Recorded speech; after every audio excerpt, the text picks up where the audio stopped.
Very nice. Very nice.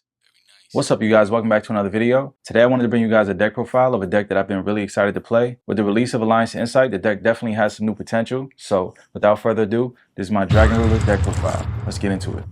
Alright, so first up, we got our monsters. First up on the list, gotta run triple Spectral. Spectral allows you to search any Dragon Ruler in your deck by pitching himself and another dragon, and then you can add 2 Dragon Ruler monsters from your deck to your hand. His other effect is if he's in grave, you can banish him and another dragon monster to special summon Chasma from graveyard if he's in your graveyard. But we're mainly using him for that pitch effect. You know what I'm saying? You know, we had to get the QCRs. Part itself, 2 are Euro and 1 is American, but we're going to end up swapping this one out for another Euro. So, I mean, don't worry about it. Don't worry about it. Next up on the list, we're running 1 Nebulous. Nebulous is also just as broken as Spectral, but Spectral is more broken because he just gets things going. Nebulous allows you to pitch himself as well as another dragon or dark monster to special summon 2 of your banished dragon rulers with 2 different attributes from your banishment to the field. That effect is really good for like mid to late game when you're like grinding it out. And you can also banish him from the graveyard just like Spectral to special summon his big brother. So he's pretty busted. The fact that you get 2 level 7 bodies out to do more plays, but we really only need 1 of him because he is not a good starter. You know what I mean? So 1 Nebulous. Next up, we also play all the other babies. We play 1 Burner, 1 Stream, 1 Reacting, and we play 1 Lightning. Playing these cards with the other babies is a must, you know what I mean? And we, had to get them all QC. Very nice, very nice. I don't feel the need to bump up the count on any of these at all. Spectral is the best baby because he just gets so much things going. Next up on the list, we're running 2 Redox, then we're running the 2 Tempest, the 2 Tidal, and then we're running the 2 Blaster. This ratio is pretty standard if you're trying to cut down to a 40 card build. In my 60 card build, I played 3 of the brothers because it's more of a wombo combo deck, you know what I mean? 2 of each of the big brothers is all you really need, and they look amazing in QCR, so very nice. That's about it for all the Dragon Ruler monsters. Let's go ahead and get into the rest of the engine. Next up on the list, I am playing 1 Dora. I've seen some lists play 3, but I only feel the need to really play 1. He gets a lot of plays going in the form of your Genroku, or you can get your Burner. But yeah, we only really need 1 Doro, in my personal opinion. So that's what we're keeping them at. Next up, I am running the Tenpai engine with the 2 Genroku. Very nice, very good. The 1 Chandra, 1 Fadra. I see some people don't run this. I still run it because it's still a wall. And then I run the 1 Pydra. This engine alone wins games by itself, so you know what I'm saying, if you're playing a dragon deck, why not? And they're all fire, so they interact very well with Burner and Blaster. Yeah man, nothing really to say about the Tenpai engine. You guys know what it does. I'm really happy that we were able to get Chandra as a super. I wish they would do something with Fadra. But yeah man, the engine is very broken. You know what I mean? Can't say anything really about Tenpai. It's Tenpai. You know what I mean? I'm still salty when I lose to it, but anyway, next up on the list, I am running 1 Kawaki Drago.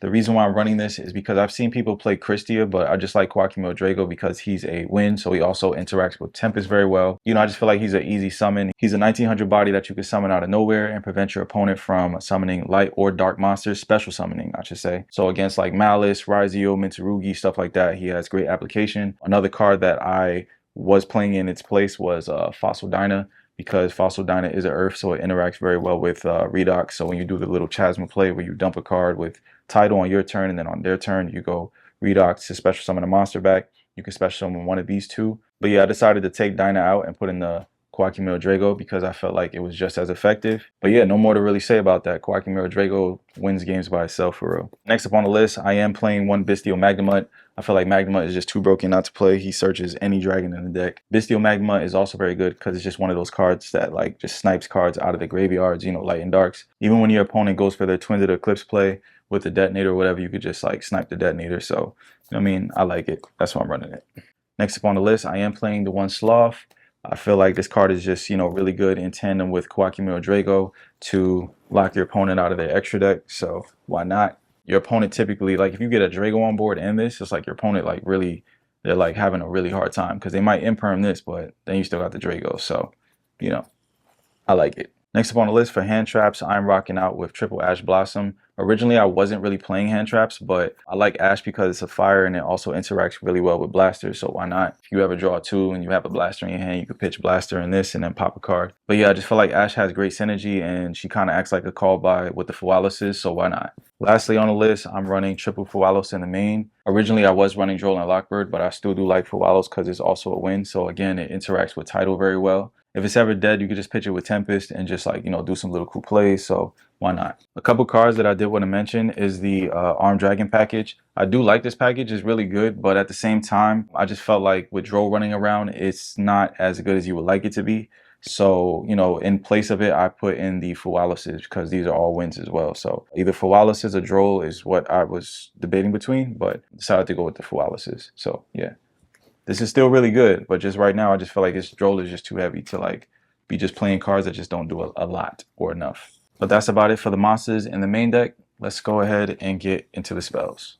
Next up on the list for spells, I'm playing Triple Droplet. The reason why I decided to put Triple Droplet in the main is because everybody these days is building the board. So going into a board, you want to have the best chances of being able to just like cancel your opponent out and just like be able to play the game. Unless you're getting hit by a hand trap, you'll still be able to go off and do what you need to do. So that's why I decided to main this, and it's been working out pretty well for me. So next up on the list, I am playing one Sacred Sword. One of the main reasons I'm playing this is because sometimes, you know, your hands can be a little redundant. You don't want to lose too much advantage. So being able to get 3 cards off of this is just crazy. You know what I mean? It allows you to tap into your Dragon Ruler's effects like off the bat. So why not? You know what I mean? Next up on the list, I'm playing one Here There Be Dragons. This card, in my opinion, is really good. It allows you to special summon one of your Dragon Rulers from your hand, graveyard, or banishment. It has some great utility plays with some of the monsters in your extra deck. And then I love the fact that on your turn, you can banish it and it'll act like a burial and put all the Dragon Rulers back in your graveyard so you can do all your plays all over again. So really liking this card, and I highly recommend testing it out if you haven't. It allows you to just do like some really cool combo plays, so why not? Next up on the list for the 2 field spells, I'm running the 1 Dragon's Ravine, and then I'm running the 1 Sangan Summoning. These are kind of self-explanatory. I don't feel like I really need to explain too much. Next up, got the 1 Sangan Kaiman. Got to play this. Tenpai, no need to explain. Next up, I'm running the 1 Gold Sark. I see some lists that don't play this card. I just feel like this card is too free and too good. Gets a lot of your Dragon Ruler plays going, and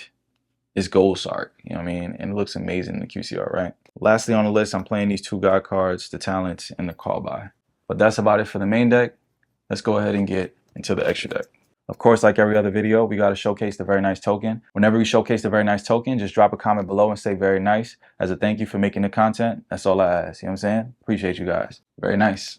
Next up, we're running 2 Chasma, Dragon Ruler of Auroras. This card is too good, too broken. It's something that the Dragon Ruler deck definitely needed. Chasma has a quick effect that allows you to send a Dragon Ruler from deck to grave. Based on the Dragon Ruler that you send, he'll gain that pitch effect. So if you use Blaster, he'll gain his pop effect, and so on and so forth for each Dragon Ruler. Some of the plays that people do is they'll drop Tidal on your turn, and then on your opponent's turn, you'll drop Redox. Whatever you send off a Tidal, whether it be like Fossil Dyna, Quackimil Drago, Sloth, any one of those, you can special it back on your opponent's turn because it gains the effect of the pitch card. And then it also has a Destroy by Battle effect, but you really like want to abuse the pitch effect. So Chasma is just too good, and we run him at 2. Very nice. Next up on the list, we're playing this Dark Skin Cousin to Eclipse.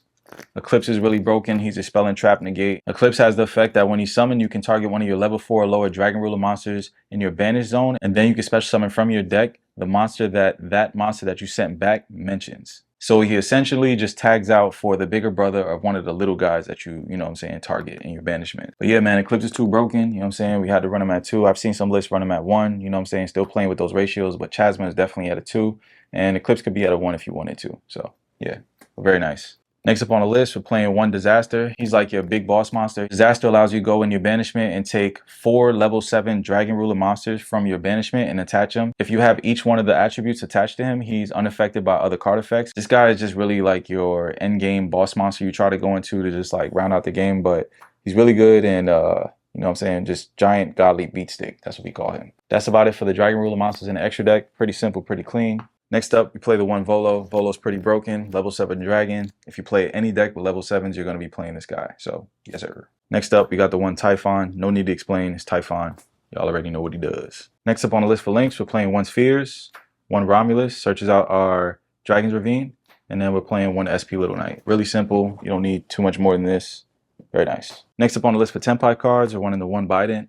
And then the 1 Transcendent. Super easy, super simple. Don't really need to explain.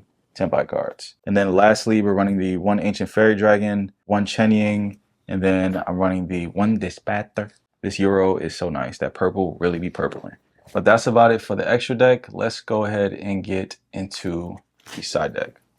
Now, as we look at the side deck, it's always subject to change, as I say in every video, so take it with a grain of salt, but this is what I'm running right now. First up on the list, I'm running the 3 Droll and Lockbird, game 2-3, Depending on where I'm at in the game, I'll side these in and take out the paralysis. Don't really have too much to say about Droll. It's like the card of the format. If you feel like somebody has a Droll in their hand, they typically have a Droll. Same way if you feel like they have a Nib, they probably had a Nib. You know what I mean? But yeah, man, we're playing this card until we don't no more. Next up on the list, running Triple Lancia. You know what I'm saying? For the Malice hate. Don't need to explain that. Next up, running double Lightning Storm and then the one Harpy's Feather Duster. Very nice. For the traps in the side deck, I'm running triple Imperm. You know what I mean? We side these in based on the matchup. More than likely in game 2, you're probably going to always side these in. Just a great card to go second with, you know what I mean? Lastly, for the side deck, I'm running triple Solemn Judgment. I've been switching between this and Solemn Strike. Each card between the Solemns has their weaknesses and strengths, but right now we're rocking out with the Judgments and they've been working great. So no complaints here. But that's about it for the main deck, extra deck, and side deck. I hope you guys enjoyed the profile. You know we always got to keep it very nice, and I'll see you on the next one. Peace.